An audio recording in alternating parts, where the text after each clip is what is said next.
So welcome back. We've got a fantastic remainder of our second half of the schedule here. We've got our friends from the U.S. Army and DSA. They're a partner there to talk about our millbook implementation, which is probably one of the largest at Jive. They've got over 800,000 DoD customers there leveraging Jive. And so with that, Jim Stedham, Brett Miller, the stage is yours. Okay, before we get started, I'd just like to ask the audience, is there anybody here that works in the legal community? Got one, okay. I'll try to be nice then. We'll skip this slide.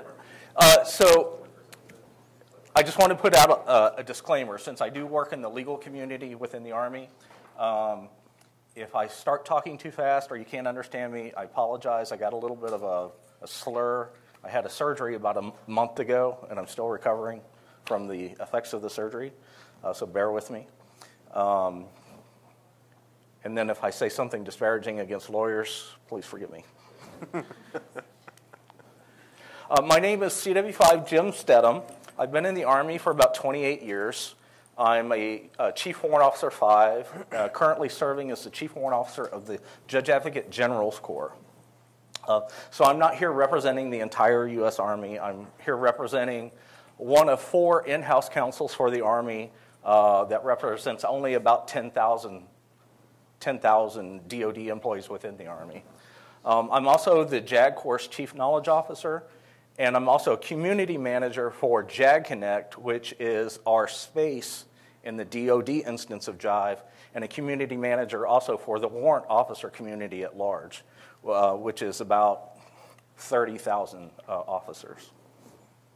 And my name is Brett Miller. G. Brett Miller is there if you're looking for me online. That's pretty much how you'll find me. I actually had to have my badge redone because they said George, that's what the G stands for.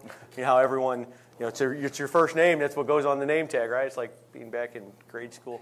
I'm also an Army veteran. I actually got started in knowledge management when I was in the Army.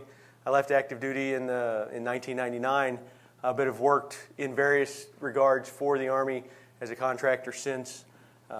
15 plus years, close to 20 in knowledge management, systems engineering. I started my first blog in 2003, so I've been involved with Web 2.0, social collaboration, pretty much since the beginning, and that's how I ended up on the MillSuite team about 5.5 years ago, because I see the value of that even in an environment like the military, the Defense Department. So I work on community strategy, helping organizations like Army JAG understand how to use these tools. We'll talk about that a little bit more as we go through, and in the solution design, helping them come up with ways to use this platform we'll describe.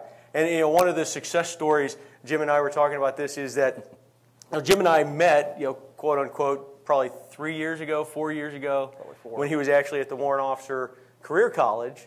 And then when he moved to JAG, we put this talk together. The first time we actually met face-to-face was last night in the lobby when my wife and I were checking in. So it just shows the power of what you can accomplish, even when you're spread out and using tools like Jive.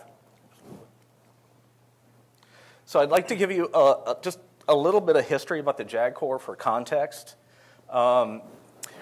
The JAG Corps was created on 29 July 1775. So we've been around a little while.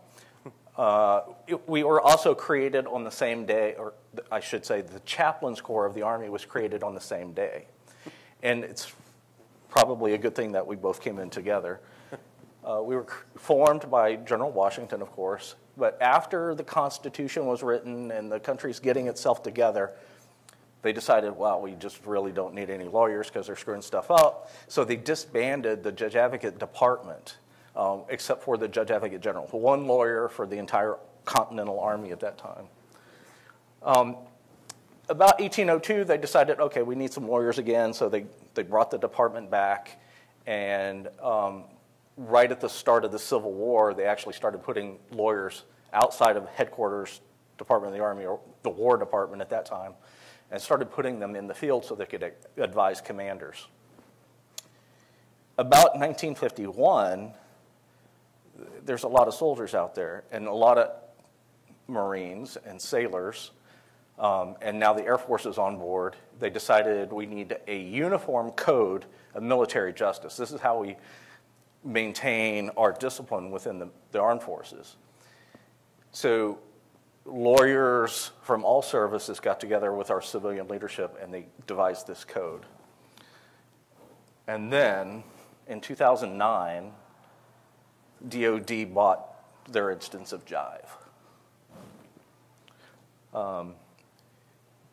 Just circling back a little bit, on the right you see what the core disciplines of the legal community is within the Army. There's 6 core disciplines, and they're very compartmented. The lawyers within those working groups don't like to talk to lawyers that are not inside those groups. So if you're a trial counsel, you love military justice, you might talk to a defense counsel, but you don't want to talk to your legal assistance attorney or your claims attorney or any of the other disciplines. And that can cause a lot of problems. We all understand how compartmentalization can negatively affect efficiency of an operation, especially since there's one person in charge and then you got 6 other groups of people that don't want to talk to each other, or for whatever reason they can't talk to each other. And after hundreds of years of this culture, now we're bringing in knowledge management and a platform of collaboration to break down these barriers and these silos. When in 2009, you want to talk this? No, you can talk if Okay. you want to talk about. Yeah, in 2009, when we first started thinking about KM, we had these ideas. We have our education system, which is very important for lawyers to maintain their bar status. And then we have this command-centric guidance that we're getting to the point, based on what we call the CNN factor, anytime a commander needs to make a decision, they need to consult their attorney for various reasons. I think we heard that earlier today. And then, we've started developing based on the age of the soldiers that we're bringing in, even 2009, even earlier than that. All these informal networks have started popping up for various reasons in different platforms. There's Facebook and Twitter and various other things. How do we get our arms around all of this? In 2009, well, eventually, not in 2009, but moving forward, the JAG Corps decided that we really needed to start embracing KM. So they pulled out of Hyde a colonel, a lawyer, a colonel, and a W5 out of Hyde, that should be working somewhere else, and then a whole bunch of captains, which are very junior lawyers. Normally in the military, you have to progress 7, 8, 10 years to become a captain, but lawyers are a lieutenant for about 6 months, then they become a captain. So they could advise company commanders, which are captains, and have been around for a while. So these are very junior people, straight out of law school, basically. And they become the KM team. No formal training. They didn't go to any kind of KM certification, nor did the colonel. I think the warrant officer did, though, maybe. But what they did was they took the existing systems that we had at the time and they tried to manage it. They became community managers. They tried to organize within those silos that I showed you earlier, all of that information and data, not very collaboratively, just within those silos. And eventually we've come to a JAG Corps strategic priority of increasing collaboration and learning. And our leadership right now has decided, or has figured out, that the only way that the Corps can actually progress is for everybody to come together and share their explicit knowledge. And that has to break through silos, but more importantly, it has to break through that couple hundred years of culture of being very compartmented. And so now I guess it's my turn. For the collaborative part of this, the Army JAG Corps came to the Mill Suite team to help them set up these collaboration spaces. And so before I go into that story, I should tell you a little bit about Mill Suite. It was launched in 2009, October of 2009. It included Jive and a couple of other platforms to compose an enterprise social network. It's available to the entire DoD workforce, basically any DoD CAC holder, the CAC being the Common Access Card or Smart Card. Someone mentioned earlier two-factor authentication. That's what we have. And so it's somewhat restricted in its membership because it's only the DoD workforce who have one of those ID cards. But at the same time, the department is so large that it's open. So it's open to everybody. And that's the key point. It's an open platform for the entire workforce. Listening to the VA Pulse discussion earlier, which started kind of from the top down and is directed and has a very specific purpose and focus for what they're trying to do, employee engagement, MillSuite is an open platform for the DoD workforce. And as we go through the details, you'll see. How many of you have Jive now, or are using Jive in one form or another, or familiar with it? So you know that you can set it like VA Pulse had, where someone has to request to set up a collaboration space, to set up something.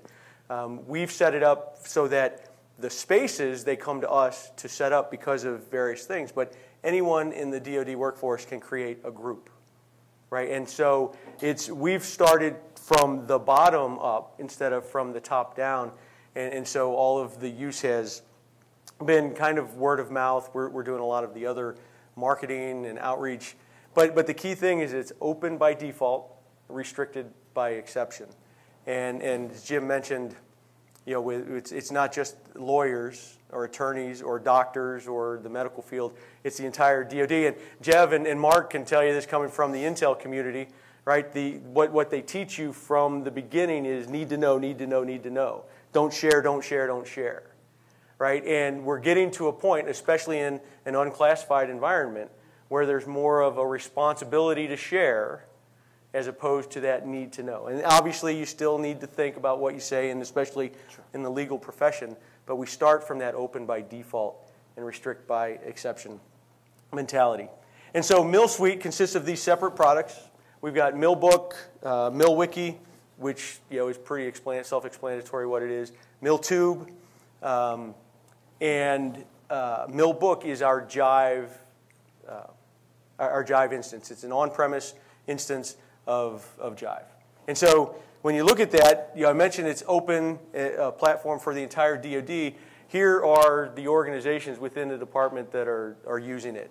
And for the most part, to give you some context, I think there's a slide it'll show later. We have over 300,000 active users. So over the life of the program, we've had over 800,000 registered users. We have 300,000 plus active users. And our management team, our community management team at MillSuite is 5 people.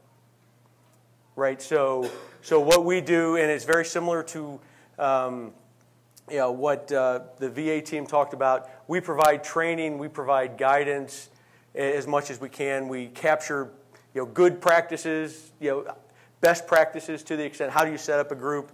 Here's training, here's some videos, here's some documents, how you do it. And so you look at, we've got professional networks here, the legal community, the medical community is big. I wish I'd had a chance to check out the healthcare summit, because I think that the defense medical system, along with like VA, probably has a lot that they could learn and a lot that they could share over there.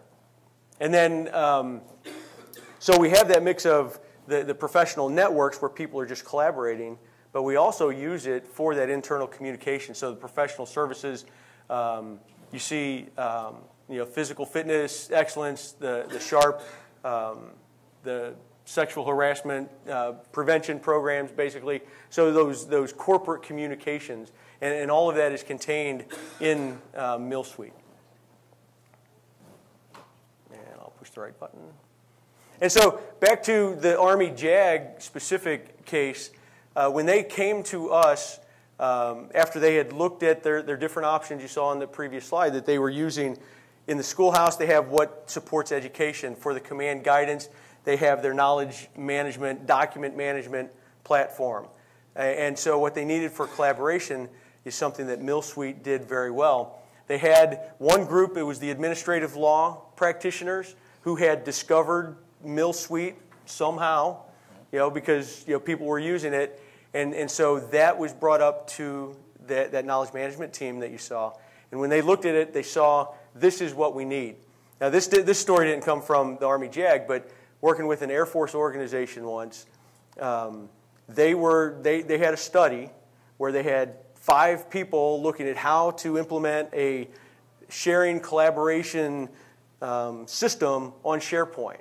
They spent 6 months on it, going through how do we do this? We got to get developers to do this, and security this, and security that. And they got together in a room, and one of the people said, "Hey, I found this site called Millbook.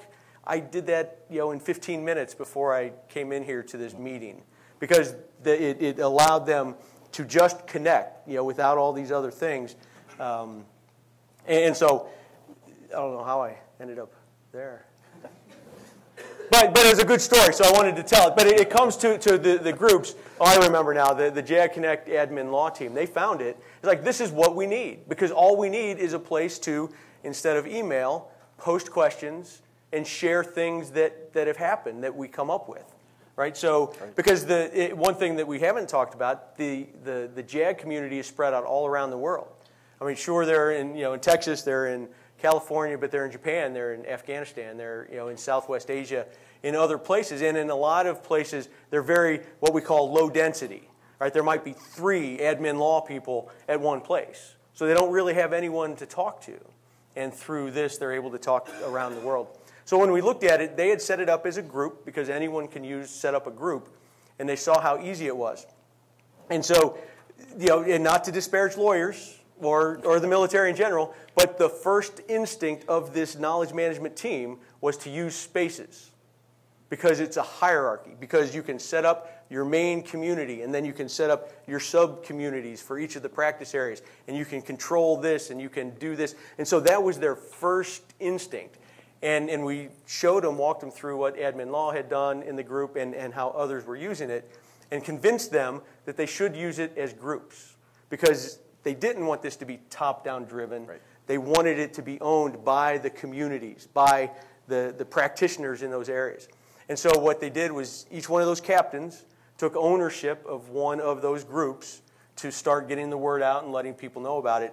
And I think that's an important point to make, especially if you have a young Jive instance or you're in a highly regulated industry, that the initial instinct is going to be, lock it down. Start with communities, and you have to have hierarchy, right? I mean, how can you have, I think Heather mentioned they have 300, 600 groups, something like that. We have thousands, right? And so how do you control those 6 groups and all of these thousands? How do you find them all? And so that's where the next bullet on here, the consistent design, came in. That knowledge management team looked at it and said, well, how do we do this? How do we keep it consistent? So they came up with a consistent theme design for the groups. Right? You can't apply a separate theme, but you can use the same avatar for your group. And all of the groups are, it's JAGConnect. You can see from that there, JAGConnect admin law, JAGConnect criminal law. So they set that brand that allowed them to set that consistency. Now, just because they have these groups and it wasn't top-down driven doesn't mean there's no governance. Right? You still have to have rules for what it is that you're doing. And so they established a very robust top-down governance that described how Millbook would work, how to use the groups in Millbook for collaboration, what was appropriate there and what is not, and what would go into the document management system, for example. And so it set those expectations, but at the same time gave the practitioners the freedom to do what they needed to do. And again, that's in the spirit of MillSuite and Millbook. It's open by default. Let people use it to do what they need to do, not what we at the top think they need to do. And then again, the bottom-up implementation, it really did grow from the bottom up. And one of the key things as you go through, so as you see, I mentioned they start with those 6 main practice areas. Those are the core areas, but there are several other, and you can see from this list, hopefully you can read some of them, the leadership and support and some of the other support areas. What happened was practitioners in these 6 core areas saw what was happening here in the main JAGConnect spaces and said, well, I want one of those, right? And so what they did was they contacted those captains, those knowledge management officers, to say, I want to do something like that. And they updated the governance basically so that the practitioners in these areas could simply create their own group, use the copy feature for the for the groups to get the graphics and the images and the page layout and whatnot to have that consistent design. So these areas here, for the most part, were created by practitioners who saw those 6 core areas and said, hey, I want some of that, right? I want to do that. And so they were able to create their own and, following the guidance, be able to do it. And so over the years, not only has JAGConnect been very successful in these, they've been a very key part of our platform as a whole. Back in 2012, we started what we called the Best of Millbook Awards. And in 2012 and 2013, JAGConnect won Best of Millbook. And I forget exactly which category. We had several categories, kind of like the Oscars, I guess. But so they won, based on votes from the community. Now, that was easy back in 2012 and 2013 because there weren't really a lot of people using MillSuite. Not to say that what they did wasn't good, but they were by far the best back then, in terms of numbers and what they did. And over time, as more and more communities have come on, it's a much tougher competition. One thing of note, and I'll mention it because Jim is sitting right here, this past year, what's now called the Best of MillSuite Awards included the Best Blogger Award. Because what we did was, when we updated to Jive 8 with the news streams and the different feeds, we created a bloggers feed in the news stream so that people who use their personal blog to write about whatever they write about, can share. So we use it as very much as a social platform in addition to the workflow and things. And of all of the blogs that were nominated, Jim Stedham's was voted the best blog on MillSuite. And so that shows not only how dedicated he is and what he provides, but the value of what JAGConnect is doing and the value that everyone sees of what JAGConnect contributes to the Army and to MillSuite and showing everyone what can be done. And so I'm going to hand it over to Jim now to talk a little bit more about where they are now. That's kind of how we got to where we are, and he'll talk to what we've got now. So in just talking about our 6 core disciplines plus our leadership, management, and training group, which everybody in the JAG Corps is invited to, if you think about 10,000 people in the workforce, we have about 40% in that one forum. It's completely voluntary. We don't force anybody to do it. We do provide training at every instance of our formal education. We give them classes on it. So we give lieutenants, when they're coming in, we give them familiarization. We don't show them where it's at. We tell them what it is. For our paralegals, they get a more formal class. And the privates that are coming straight out of AI, or basic training, AIT, they get a formal class, and we actually ask them to join, just register for Millbook. But in the 6 core disciplines, you can see that there's various levels of participation. And that's because of those silos. There's only so many prosecutors in the military. We don't let defense counsel in it.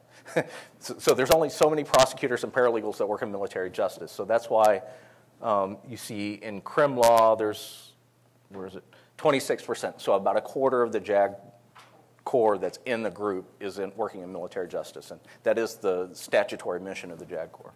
And then everything else is a little bit different. But if you add all that up, that's about 117% of our usage is kind of divided amongst those disciplines. So, and it's roughly, if you look at the numbers of people assigned to those organizations, it's roughly about 100% participation in those disciplines. Now, obviously, we don't have everybody working directly in those core disciplines. That's why those other groups have formed. Also, the lower graph shows participation or usage over over time, and you can see it's pretty steady, it's become part of day-to-day operations. It's a fairly low number of people that are actively posting, but there's a large number of people that check for information that comes out. So information is actually being posted by users and also by the top down. So it's really starting to inverse. It was extremely grassroots in the beginning, very grassroots. But now that the leadership has really bought into collaboration as an enterprise solution to effectiveness, a lot of information is actually coming top down now, and it's really started to change the culture, which was the entire intent in the first place. It's actually pretty exciting for us. The formalization of our KM program, it really revolved around MillSuite. We didn't have a KM program before. We had an extremely strong IT program. One of our platforms that we use for document repository and our applications is called JAGConnect.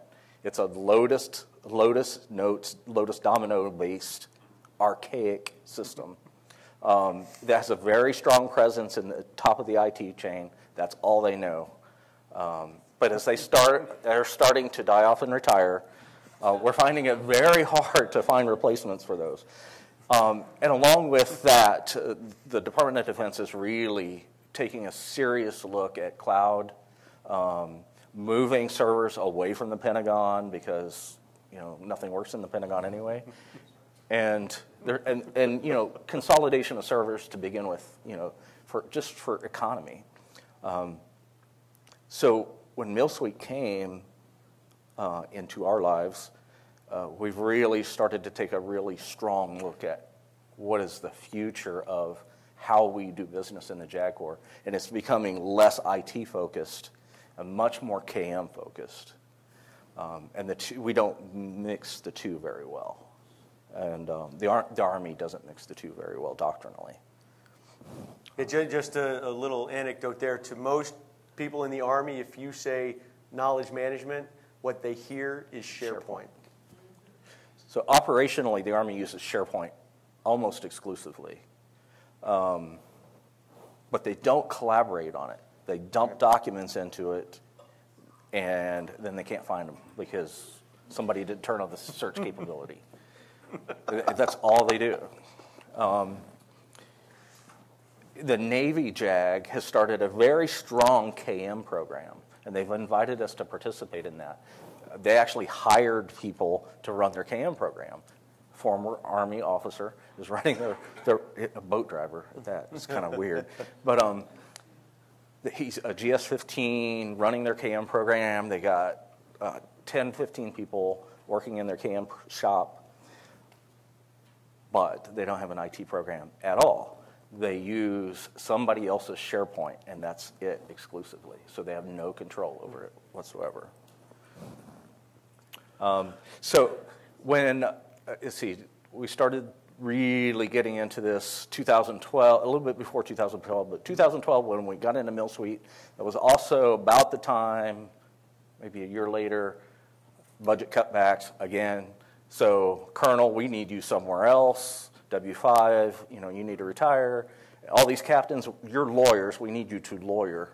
So, KM program went away completely. But then they didn't really want to get rid of the KM program, so they said, okay, Chief Warrant Officer of the Corps, you're not doing anything else. You only manage 178 people across the Army. You can do this. And so my predecessor doctrinally became the Chief Knowledge Officer of the JAG Corps. He had no formal training, didn't really care. He was a year from retirement. He called me up when I got selected to replace him and said, hey, oh, by the way, you got this additional duty. And I was super excited about that because guess what? I was at Fort Rucker. I took an assignment at Fort Rucker because I never wanted to go to D.C. But my job at Fort Rucker was an instructor. And guess what I was instructing? Knowledge management and project management. It became my passion, actually. So I was a Army knowledge management qualified had all the identifiers. Plus, I went to the CKM course. I love knowledge management. I love teaching knowledge management. And I was also the knowledge manager for the college, too, because if you're going to teach something, you might as well practice it, right? So I had all these additional duties at Fort Rucker. I go to my next job, the ultimate job for my career field, and guess what? I got this additional duty, and it's awesome. So I went from KMing for about a staff of 100 to an organization of about 10,000. And that was phenomenal for me. I loved it. And they put it in a regulation, so it had to be true. Went through the Federal Register program. It's in code, so I've got to be able to do it. We are still writing our KM strategy. The initial KM strategy for the JAG Corps was the governance for how to use MillSuite. That was the only governance we had. So we're rewriting it. It's very hard to get any document through lawyers. So it's been about a year and a half in progress. Our initial draft didn't make it through the JAG school, which is part of our KM team. They said, you need to make it shorter. I don't understand this stuff. Take out all the lingo. Privates might understand this, but I'm an old retired colonel. I don't get it. Make it simple. And so we took a whole new gamut. We cut out all the big stuff. We thought we made it really simple, and then we started giving it to focus groups. So courses that come into the JAG school, sergeants major, mid-grade NCOs, very new lieutenants. Do you understand this? What does this mean to you? How do we make it so that you can understand it? And they gave us all this feedback, and we rewrote it with most of what they gave us back. And it turned out to be pretty good. So it's in the staffing process again, and I think it's a much better document. Another tactic we took was KM Task Force, which is kind of like a focus group, with the idea of the captains taking them out of the core disciplines and making them, in charge of something. We decided we'd take some junior leaders out of the force at various locations, not inside the Pentagon, way outside the Beltway. We took 2 from Fort Lewis, Washington. We took one from Fort Hood, Texas, and 2 from Fort Bragg, North Carolina. We brought them to DC. We gave them a knowledge management representative course. We gave them keys to the document repository in JAGConnect and to a couple of the groups in Millbook and said, fix this. Give us ideas. Work with the developers. Go through the documents. Make sure, do some content management, and then go out and teach this stuff to your organizations forever. And then every year we're going to renew and update that population. And for $4,000, $5,000, $6,000 a year, we can give them something that'll help their career, plus it helps the culture change of the organization for a very small amount. I think it's a win for us.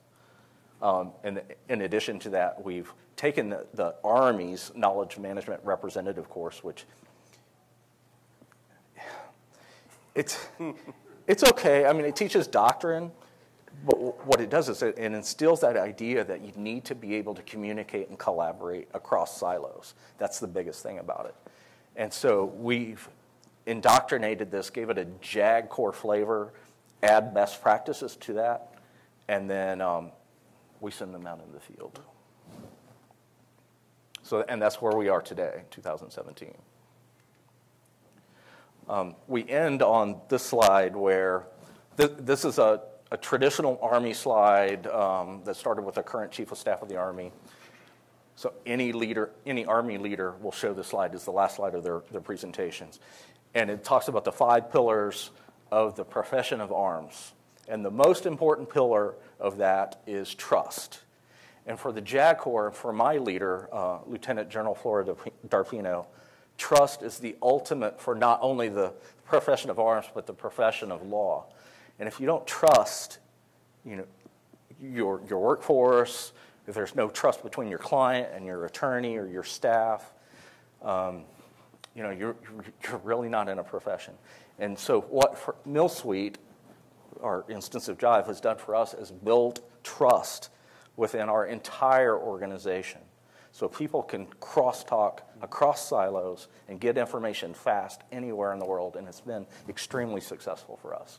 And I think that goes to our underlying philosophy, the underlying philosophy of MillSuite of open by default, restrict by exception. I mean that goes to trust. I mean part of that is trusting the workforce to do what's right. And one of the biggest things that we get a big fear from a lot of people, especially leaders, is, well, what if someone posts something they shouldn't? Or what if they post something I don't want them to? Or what if they, because I see what these kids post on Facebook and Twitter. I don't want them putting that stuff, here on Millbook. I don't want everyone to see that. But when you put people into an environment where they know that they're being trusted because it is open, and the fact that they know that anything they say will come back to them because they logged in with their name and they can't say that it wasn't them. I mean, you have an environment where trust is not only given, but it's expected, and it kind of goes both ways. And so in a lot of ways, I mean, the JAGConnect coming to MillSuite was a perfect case for that because it was an organization built on trust, amongst the professionals and the clients, and it was a platform that allowed them to leverage that and actually do something with it. Absolutely. So I think we're at the end of our time. Are there any questions for us? Sir. So I'm with the VA Pulse team, and we too have a very open group creation system, and we're now in the process of about to migrate up to a new version of Jive, and are reconsidering how to manage those groups and make them more easier for folks to find what they're looking for, the groups that are most relevant to them. Can you talk a little bit more about your approach to sort of that formalized, templated process and how you've implemented that, sort of how that came to be? Well, when you have an organization like the JAG that is its own entity, right? So what we ended up doing in this case, we used a space as the JAGConnect landing page, right? And then you use that overview page, and you can put the different widgets and the links. We apply tags to the groups, right, when you create the tag. So each one of them has the tag JAGConnect, right? So when a search is done, that shows back up. Each of the titles of the groups has JAGConnect in it. And so within MillSuite, within the construct of MillSuite, that's important because you have Army JAG, Navy JAG, Air Force, and then you've got in the medical arena, and then you've got all the different ones. So that's part of what we do. Some of it comes down to the organization itself, right? To say, here is the link to this landing page that you go for all of your JAGConnect stuff. How do you enforce it though? I mean, are there groups like auto tag? Do they have an auto-generated part of that name? So if formalize the policy that you put? just talking for the JAG Corps, anybody in the JAG Corps could create a group, of course, but we won't put it in our community unless it meets the community standards. So it won't get advertised, it won't get talked about. We also require a KM member to be an owner or administrator of the group. That way we can make sure that they're not 2 years of unanswered questions or content that shouldn't be posted. And I will say, unfortunately, not all of our user organizations are as committed to this KM practice as the JAG Corps is. And that's a large part of what our community management team does, is when we see a new organization start to try things, or they start a group and we see that they're kind of going afield, we'll contact them. Or if we see that, because obviously we can't reach out to all 350,000 users. I think it was mentioned earlier. You want to have a CMR process where you capture every touch and all. We try, but we can't do that with every single user. But you can tell when it's a leader or when it's a KM person or someone who has an idea for their organization. So we'll reach out to them, try to understand what they're trying to do. In a lot of cases, what they want to do has already been done by someone else, and so we'll link them to that, show them how it's done.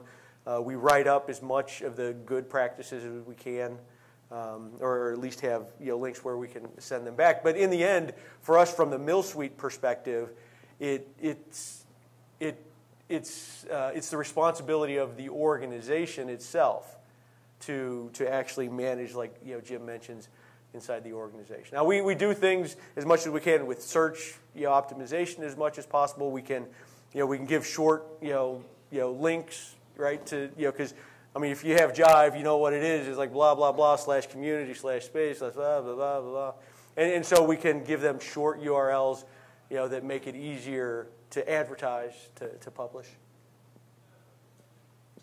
Yes? Do you have any mobile users? Because you say it's in-house, right? Right. Do you have any? We have very, very few mobile users, primarily because of the requirement for smart card authentication.